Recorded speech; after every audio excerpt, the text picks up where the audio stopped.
Bismillah, Assalamualaikum warahmatullahi wabarakatuh.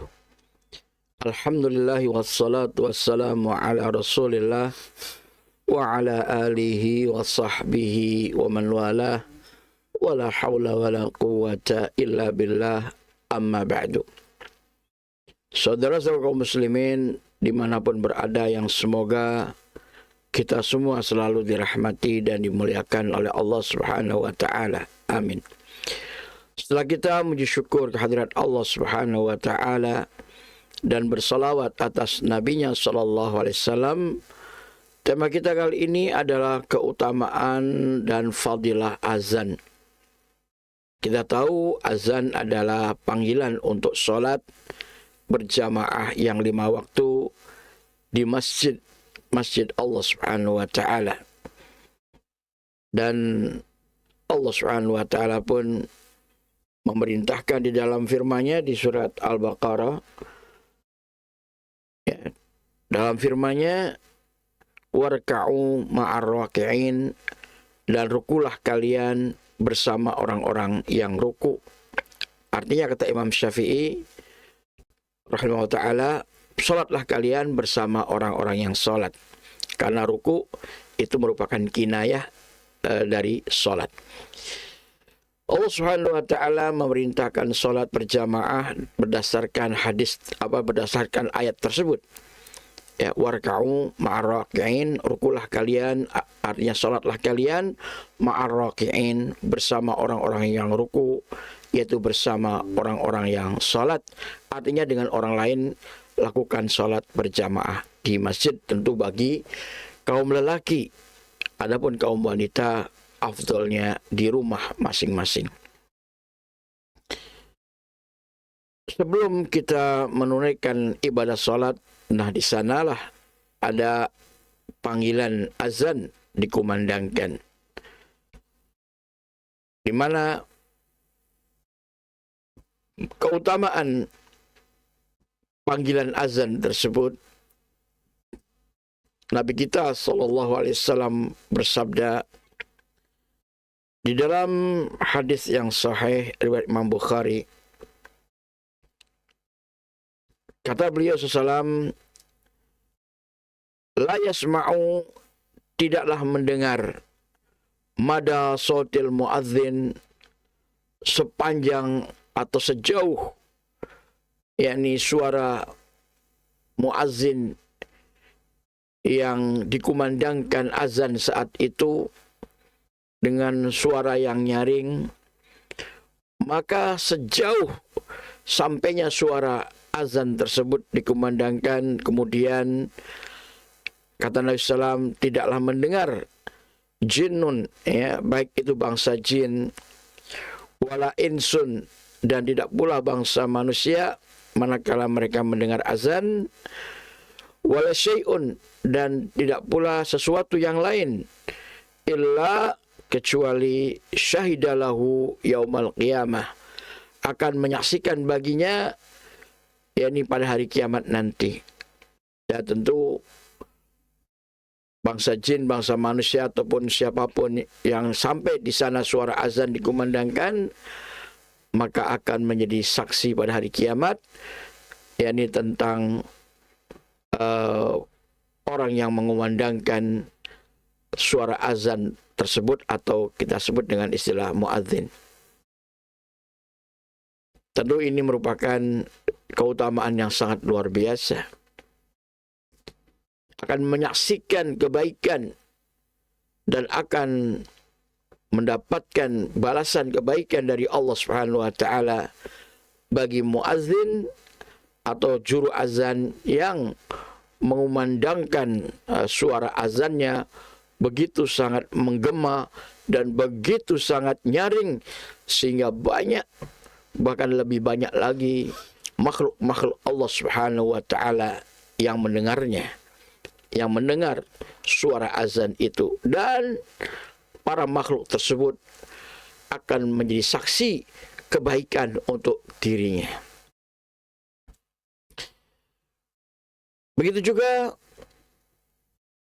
dalam hadis yang bersumber dari Abu Hurairah radhiyallahu taala anhu, bahwasanya Rasulullah Shallallahu Alaihi Wasallam bersabda di dalam hadis yang sahih muttafaqun alaih.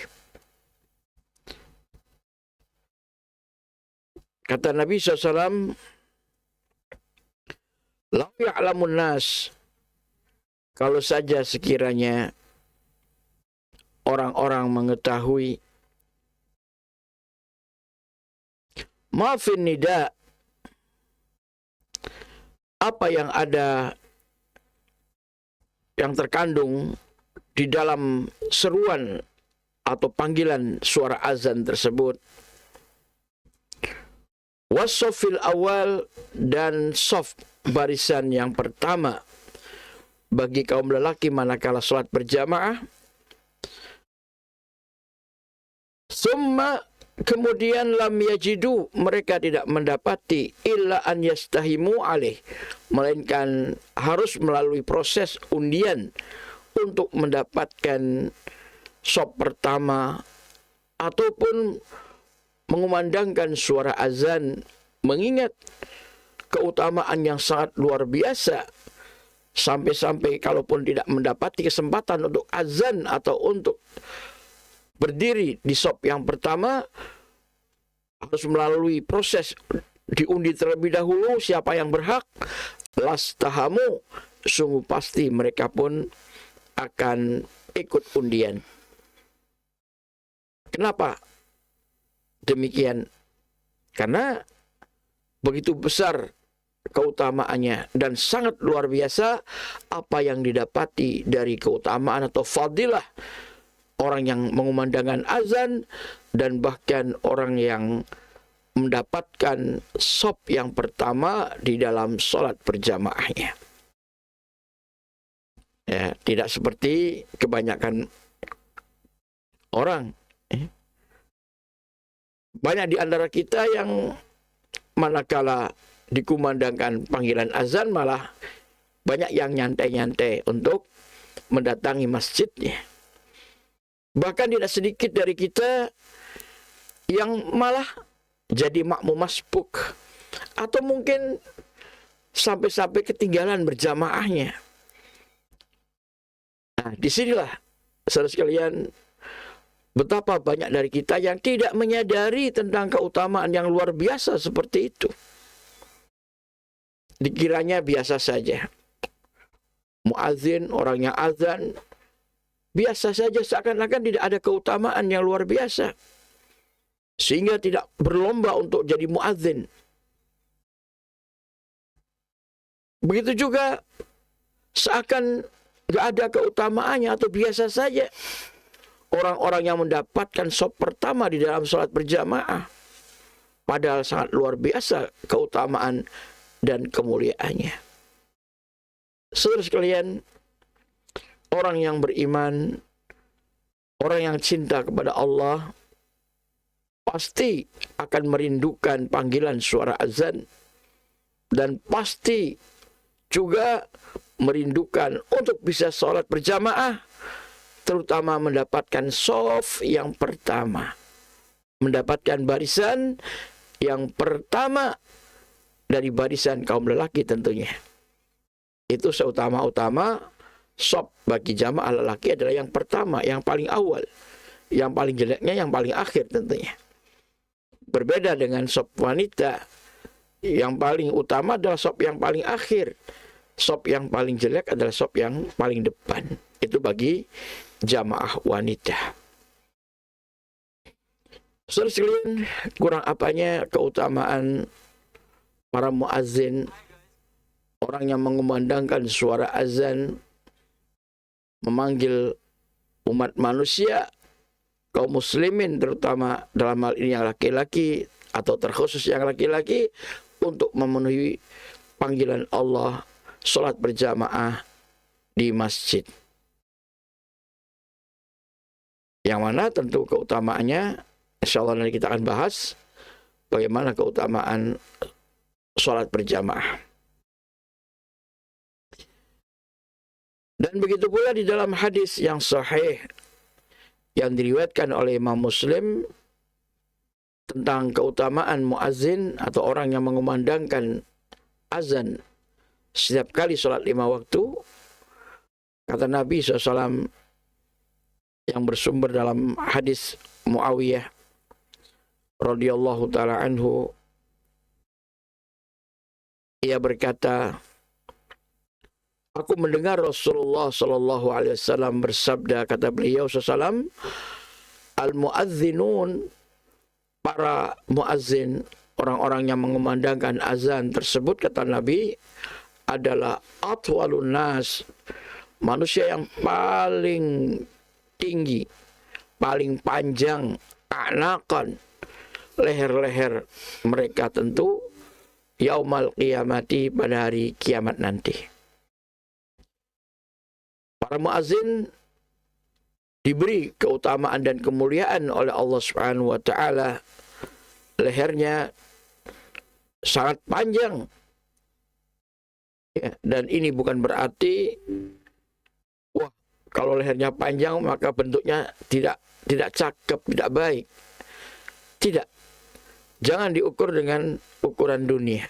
Yang dimaksudkan tentunya leher panjang bagi para muazzin tersebut menunjukkan akan kemuliaannya, ya, dan akan keutamaannya di sisi Allah Subhanahu wa taala dibandingkan dengan manusia yang lainnya. Ya, kita tahu sekalian di zaman Nabi pun sallallahu alaihi wasallam, ya, muazzin itu bukan sembarang orang. Nabi menunjuk Bilal bin Rabah radhiyallahu taala anhu dan Abdullah bin Ummi Maktum. Keduanya ini diangkat oleh Nabi SAW, ditunjuk untuk menjadi muazzin. Dan ini merupakan kehormatan dan kemuliaan bagi mereka berdua menjadi muazzinnya Rasulullah sallallahu alaihi wasallam.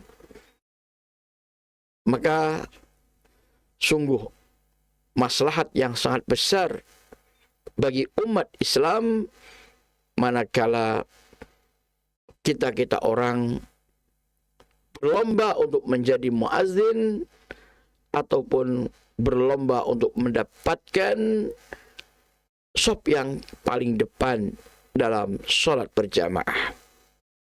Ini membuktikan akan semangatnya kita dan bahkan berlombanya kita di dalam kebaikan. Fastabiqul khairat, maka berlombalah kalian semua di dalam kebaikan. Itulah pesan dan wasiat dari Allah Subhanahu wa taala, yakni agar kita semangat dan berlomba-lomba dalam kebaikan. Mudah-mudahan kita termasuk di dalamnya. Amin ya rabbal alamin. Demikian wallahu taala alam, wa sallallahu ala Muhammadin wa ala alihi wa sahbihi ajma'in.